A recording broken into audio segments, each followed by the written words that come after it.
I don't even know if I want to cover the Ryback stuff. That took 20 years off my fucking life. Jesus. I mean, we're not here to knock anyone. No, but I was beat up and I was torn up, and then John Cena got hurt, and they were like, "Oh, well, how do you feel about this guy? You know, I mean, he's definitely not ready, but you know, you can carry him if you want." And I was like, "Yeah, okay, great."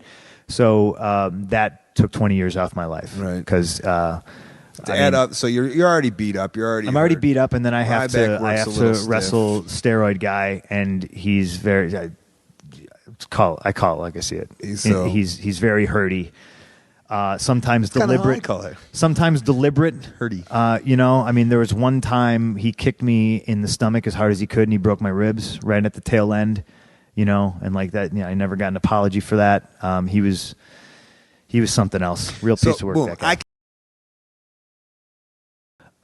Can you work Ryback? And I said no.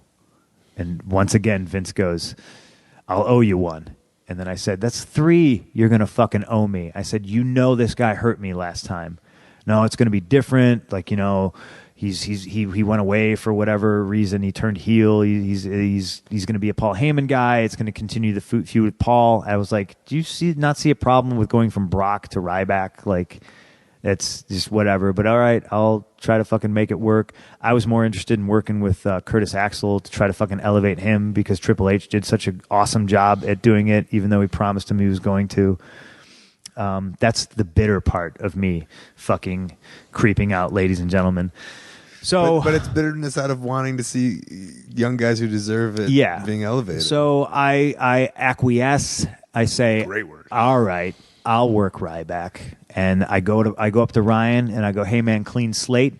Let's fucking kill this. Let's fucking show them, you know, that you're better than they think you are. Let's show them that I'm better than they think I am, and let's fucking, you know, let's turn this mid-card shit into a fucking main event." "Yeah, I'm really excited. Great, blah blah blah." First night out, gorilla press through a table, fucking misses the table, dumps me on the concrete fucking ground, tilts my fucking pelvis.